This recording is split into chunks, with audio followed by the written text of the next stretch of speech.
आप सभी विद्यार्थियों का इस YouTube चैनल रामजीलाल क्लासेस में स्वागत है। कक्षा 12 में जो हमने पिछला वीडियो पढ़ा है उसमें पढ़ा था कि वैद्युत ध्रुव के अक्ष पर वैद्युत विभव का व्यंजक और निरक्ष पर वैद्युत विभव का व्यंजक पिछले टॉपिक में पढ़ के आए हैं। अक्ष पर जो व्यंजक आया था वो आया था v बराबर 1/4 π/0 t/r² और निरक्ष पर क्या आया था 0 आया था। अक्ष पर जो आया था विभव वो विभव आया था v बराबर 1/4 πε0 t/r²। कहाँ आया था? वैद्युत ध्रुव के अक्ष पर। और निरक्ष पर क्या आया था? निरक्ष पर आया था v बराबर 0। निरक्ष पर कोई विभव उत्पन्न नहीं हुआ था और किसी भी एंगल को जब निकाला था किसी कोण पर तो वो आया था v बराबर 1/4 πε0 p cos θ/r²। ये बात तो हुई थी पिछले वीडियो में। आज जो हम पढ़ने वाले हैं, आज का हमारा टॉपिक है वो है, एक तो समविभव पृष्ठ पढ़ना आपको है। समविभव पृष्ठ क्या होता है और उसकी प्रॉपर्टी क्या है, तो समविभव पृष्ठ के गुण क्या क्या होते हैं ये पढ़ना है। और दूसरा इसमें पढ़ना है कि अगर कोई चार्ज पार्टिकल है, कोई आवेशित कण है और वो अगर एक समान विद्युत क्षेत्र में गति करता है तो उसका वेग क्या होता है, उसकी गतिज ऊर्जा क्या होती है, उसके डेरिवेशन आपको निकालने हैं। ये आपके लिए इंपॉर्टेंट है क्योंकि ये फॉर्मूला यूज करना पड़ता है। तो आज का टॉपिक होगा, दो चीजें होंगी।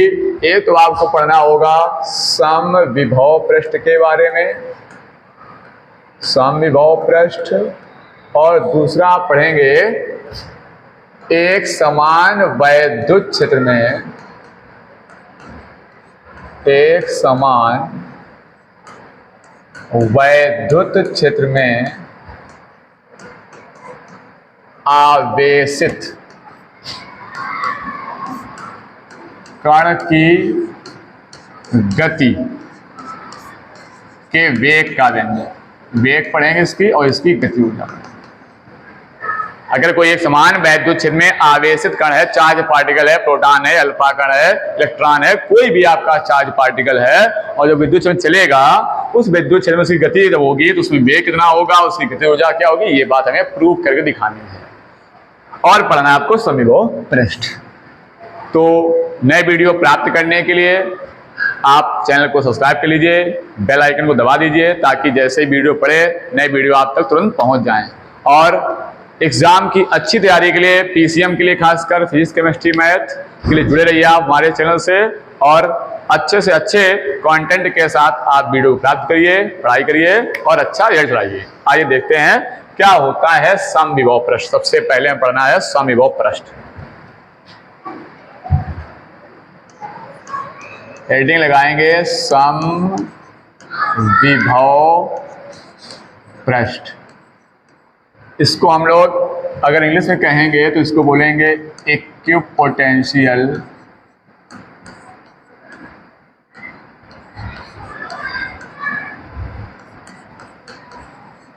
सरफेस।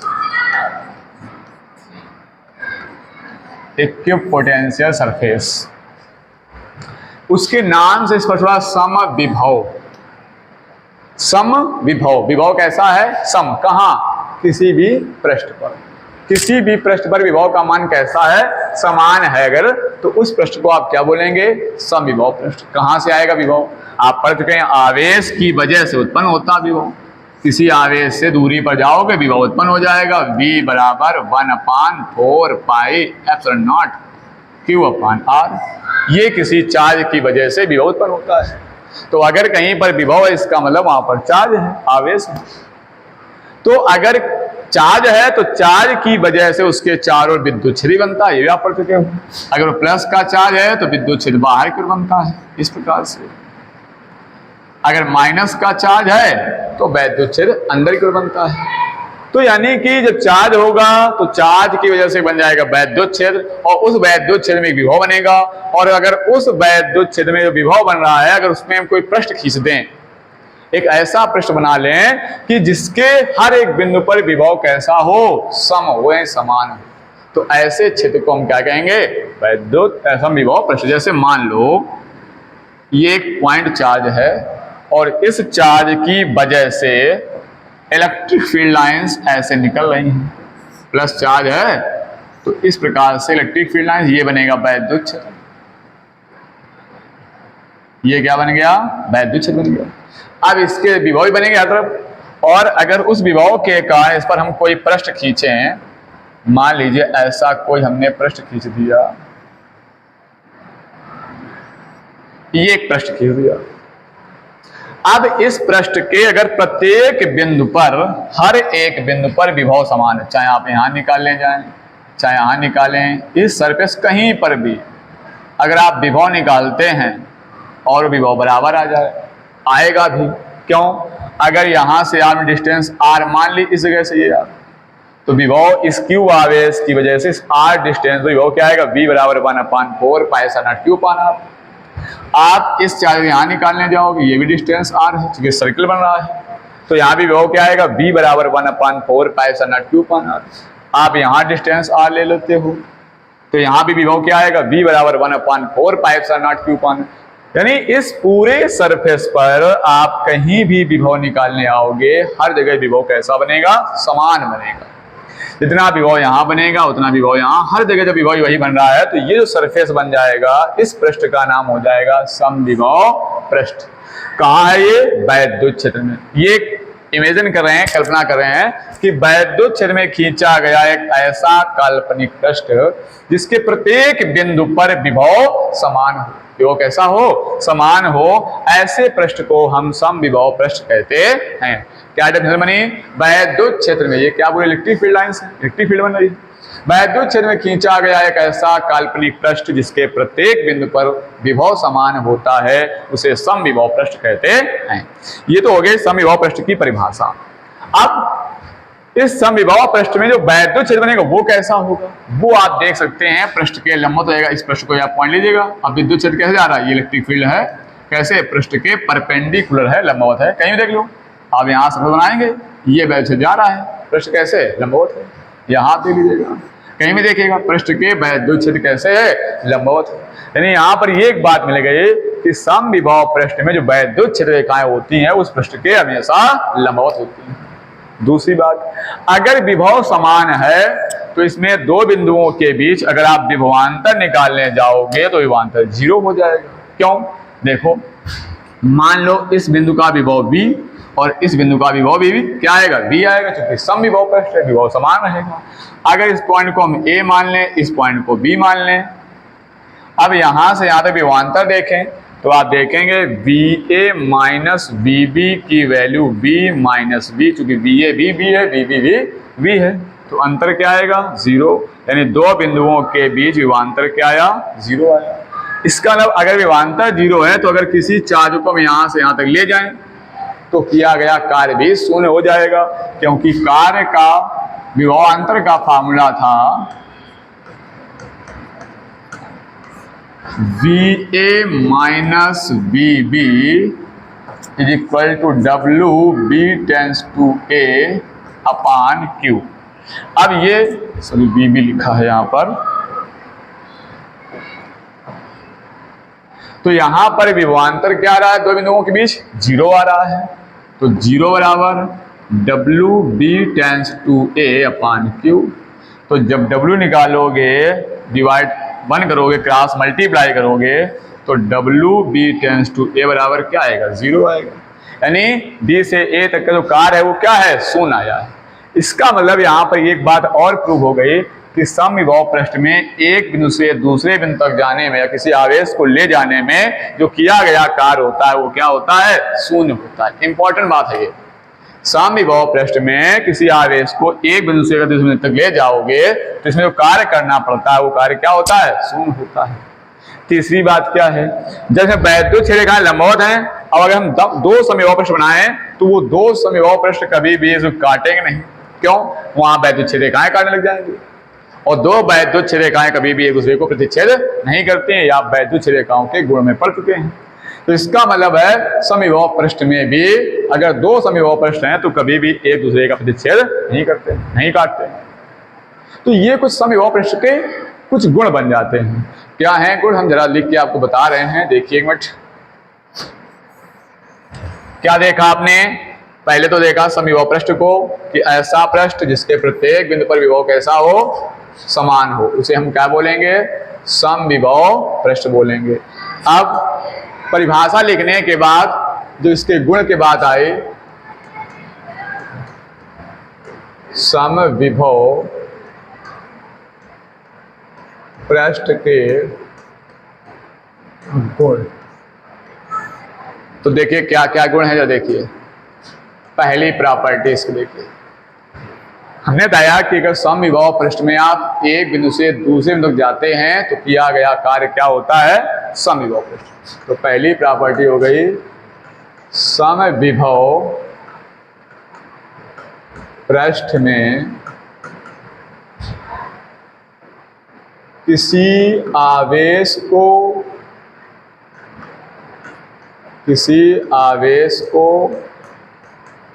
एक बिंदु से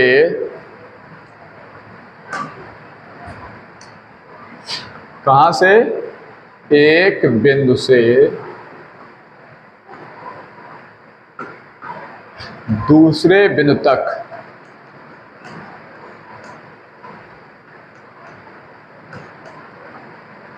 ले जाने में, क्योंकि आपको नोट सुनाने हैं तो ये लिखना पड़ेगा, ले जाने में किया गया कार्य सदैव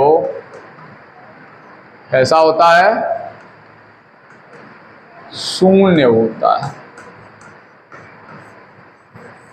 किया गया कार्य हमेशा शून्य होता है। देखा भी, चेक भी करिए। दूसरी प्रॉपर्टी क्या है आपकी इसकी समविभव पृष्ठ की? कि हमने कहा जो समविभव पृष्ठ होगा उससे वैध रेखाएं हमेशा कैसे गुजरेंगी? पृष्ठ के लंबवत गुजरेंगे। समविभव पृष्ठ में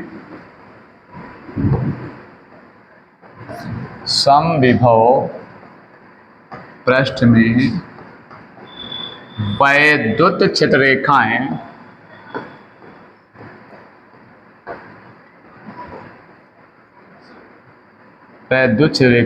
सदैव पृष्ठ के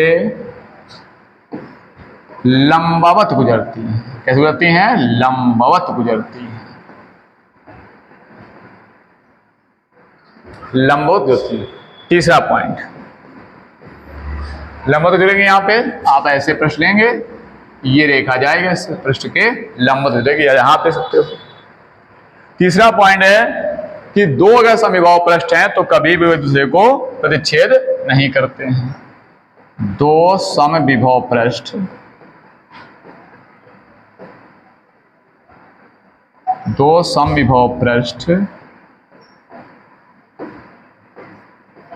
कभी भी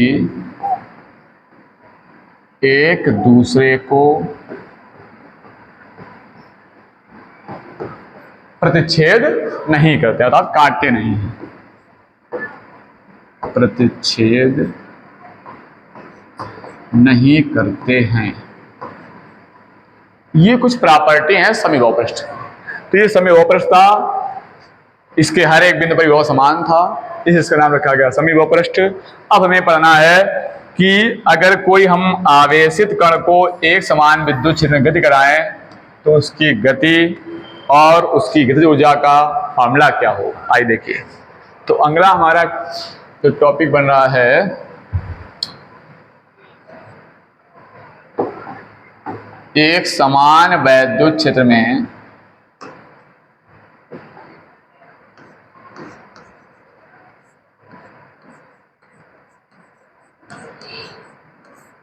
एक समान वैद्युत क्षेत्र में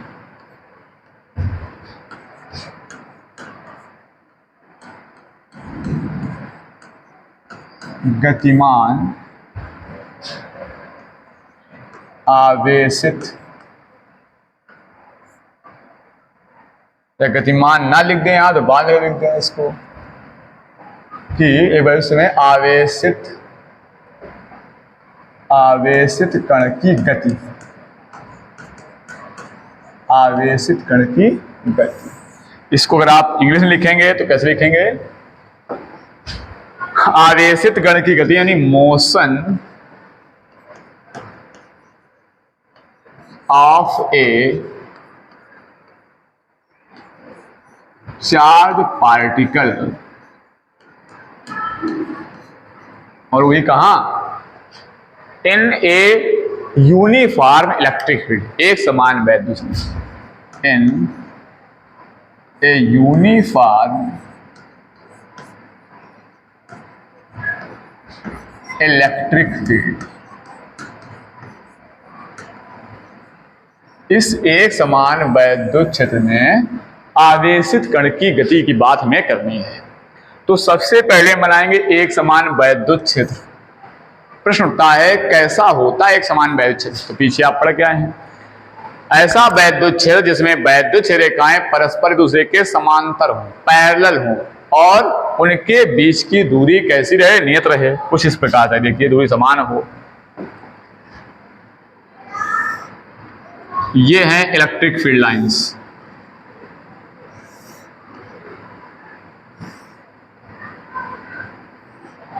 इसको हम ई से डिनोट होते हैं। ये हमारा हो गया एक समान वैद्युत क्षेत्र, और इसमें है कोई चार्ज पार्टिकल यहां पर, इस पॉइंट पर क्यू चार्ज पार्टिकल है, क्यू कोई आवेशित कण है। जैसे रखा जाएगा यहां पर तो इस पर एक बल कार्य करेगा इस वैद्युत क्षेत्र जैसे। अगर धन का आवेश है तो आप जानते हैं धन आवेश पर वैद्युत बल वैद्युत क्षेत्र की दिशा में लगता है, वो वैद्युत बल हो जाएगा जब बराबर ई क्यू। ये इस पर वैद्युत बल लगेगा। अब जैसे इसको गति कराया जाएगा, इसको एक्सीलरेट किया जाएगा किसी भी वांतर वगैरह से, उसको जब एक्सीलरेट करेंगे तो जब चलेगा तो मान लो ये कुछ समय बाद इस पॉइंट से चल करके इस पॉइंट पे आ जाता है। यहां था, यहां चल करके मान लो उसने डी दूरी विस्थापित हो गया, ये यहां से यहां तक। तो क्या लिखेंगे जरा देखिए, एक समान वैद्युत क्षेत्र पर लगने वाले आवेशित कण को जो बल लगेगा वो क्या होगा, F बराबर ई क्यू। एक समान वैद्युत क्षेत्र E, वैद्युत क्षेत्र E में स्थित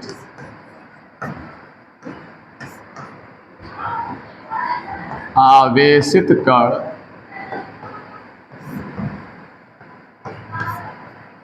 Q पर क्या लगेगा, वैद्युत बल। Q पर लगने वाला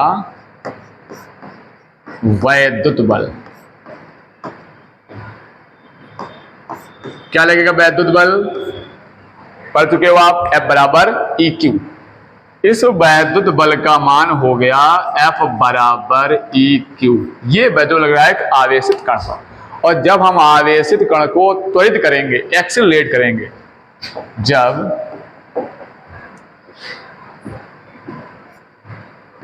इसका द्रव्यमान मानते हैं हम, जब m द्रव्यमान के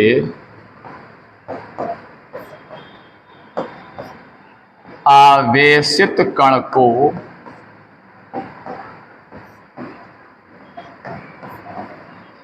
त्वरित किया जाता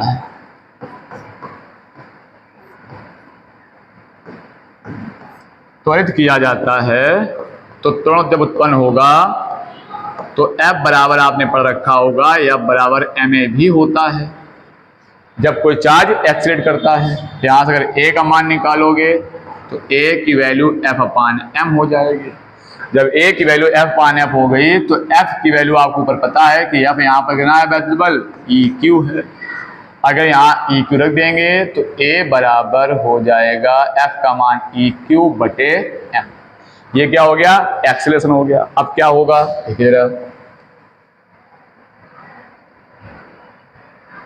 आइए, F बराबर EQ अपान m आया है। अब जैसे इसने गति की तो गति में क्या होगा, इसका पहले प्रारंभ में वेग 0 था, रखा था। जैसे उसको हम त्वरित कराएंगे, एक्सीलरेट होगा तो इसमें विस्थापन हो जाता है। जब विस्थापन हो जाता है तो यहां पर हम विस्थापन ने क्या मान लिया है, d मान लिया, s कुछ भी मान सकते हो। तो आप लिख सकते हो गति के तृतीय समीकरण से, आपने जब कोई त्वरित गति होती है तो गति के 3 समीकरण पर रखे होंगे। पहला समीकरण पढ़ा होगा v बराबर u plus A T, 11th में आप पढ़ के आए हो। और दूसरा समीकरण पढ़ा होगा s बराबर U T plus half A T square. और तीसरी इक्वेशन पढ़ी होगी v स्क्वायर बराबर यू स्क्वायर प्लस 2as। अब इन दोनों समीकरणों में फर्स्ट में और सेकंड में टाइम की बात कर रहा है। यहाँ में टाइम की चर्चा नहीं की है, टाइम ने ज्ञात नहीं किया है, तो इस समीकरण में बिना समय के है ये, इसमें कहीं समय नहीं आ रहा है, तो हम गतिका तृतीय समीकरण यूज कर रहे हैं। v बराबर यू स्क्वायर प्लस 2as। अब v स्क्वायर तो अंतिम वेग है जो हमें निकालना है, कितनी स्पीड होगी इसकी। प्रारंभ में इसका वेग 0 रहा होगा, विराम में रहा होगा, तो 0 का स्क्वायर हो जाएगा ये, प्लस 2a, a की वैल्यू आप निकाल चुके हैं क्या, eq अपान m इंटू s। s को हमने क्या मान लिया है, विस्थापन मान लिया है, जो भी आप चाहो मान सकते हो।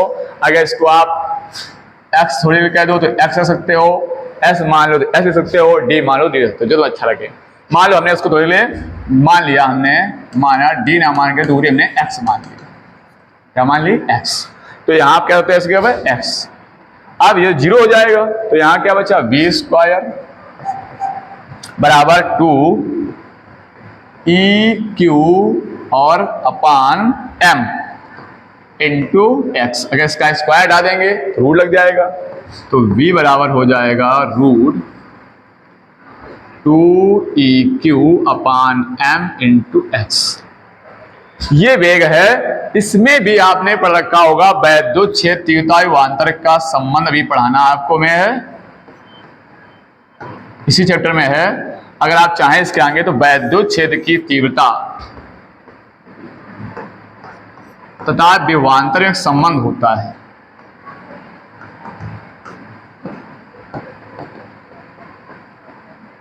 वो संबंध होता है E बराबर V अपान डी। तो V बराबर क्या हो जाएगा, E इंटू डी, और D को हमने क्या मान रखा है, D को X मान रखा है, तो विभवांतर V बराबर क्या हो जाएगा, E इंटू X। तो ये आप देखते हैं E इंटू X इस जगह पर, ये आगे लिखा है E और ये लिखा है X, तो E इंटू X क्या हो जाएगा, V विभवांतर हो जाएगा।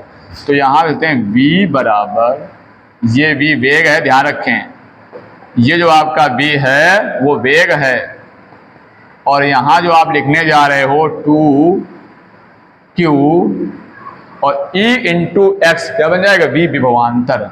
अगर आपने v विभवांतर से किसी चार्ज को एक्सिट किया है तो v बराबर इंटू एक्स हो जाएगा, तो 2qv अपान m। ये वेग का फॉर्मूला निकल के आता है। जब भी कोई आवेशित कण को आप v विभवांतर से त्वरित कराओगे तो उसका फॉर्मूला होगा v बराबर रूट 2qv अपान m। q क्या है, उस आवेशित कण का आवेश है, v क्या है, जितने विभवांतर से उसको त्वरित किया गया है, और m क्या है, उस कण का द्रव्यमान है। अब अगर यहां से मैं इस कण की गतिज ऊर्जा निकालनी है कि कितनी गतिज ऊर्जा से गति कर रहा है ये, तो लिखेंगे यदि कण की गतिज ऊर्जा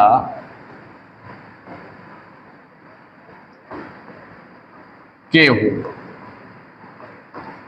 तो गतिज ऊर्जा का फॉर्मूला क्या होता है, आप जानते हो, हाफ mv स्क्वायर होता है।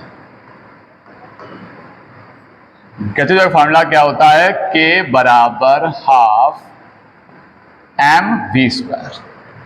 अब v स्क्वायर अगर इसका हम स्क्वायर रूट डाल देते तो यहाँ स्क्वायर होता, तो यानी यहां पर v का मान आपका होगा, v स्क्वायर का मान रखोगे, देख लीजिए k बराबर 1/2m v स्क्वायर, इसका स्क्वायर का तो v का मान रखेंगे रूट 2qv/m और पूरे का हो जाएगा होल स्क्वायर, और आप जानते हैं स्क्वायर रूट कैंसिल हो जाएगा, तो आप लिख सकते हैं k बराबर 1/2m, इसका स्क्वायर रूट खत्म हो गया तो क्या हो जाएगा 2qv अपान m, 2qv अपान m, m से m कैंसिल, 2 से 2 कैंसिल, k बराबर क्या हो गया qv, k बराबर क्या हो गया qv, यानी के क्या है, गतिज ऊर्जा है, क्या है के, क्यू आ रहा है, क्यू आवेश है, बी क्या है, विभवांतर यहाँ पर है। अगर तुम्हें कक्षा 11 में याद हो तो आपने पढ़ा होगा जो कार्य होता है वो गतिज ऊर्जा के परिवर्तन के बराबर होता है। तो यहाँ भी कुछ वही कहानी है। अगर आप अच्छे समझेंगे तो बात जरूर समझ में आएगी। जब देखिए हम आपको बताना क्या चाह रहे हैं, हम आपको बता ये रहे हैं कि विभव का फार्मूला होता है V बराबर W/Q, और यहाँ से अगर W का मान आप निकालते हैं तो Q भी हो जाता है। और W क्या है, किया गया कार्य होता है, दो बिंदुओं के बीच का कार्य। और दो बिंदुओं के बीच जो गतिज ऊर्जा परिवर्तन है वो उसको हमने अगर K कह दिया है तो देखिए W किसके बराबर है, K के बराबर, इसीलिए K का मान किसके बराबर है, QV के बराबर है। ये बात भी यहाँ से प्रूव हो रही कार्य ऊर्जा प्रमेय से, जो आपने 11 में पढ़ी थी। तो ये है आवेशित कण की गति का वेग और ये है उसकी गतिज ऊर्जा। इसको हम कई जगह यूज भी करेंगे। इस वीडियो में हमने आपको समविभव पृष्ठ और किसी एक समान वैद्युत क्षेत्र में आवेशित कण की गति को समझाया है। नेक्स्ट वीडियो में हम समझाएंगे कि वैद्युत क्षेत्र में किसी आवेशित कण का भार को कैसे संतुलित किया जाता है और उसका पथ कैसा होता है। ये बात नेक्स्ट वीडियो में आपको पढ़ाने को मिल जाएगी।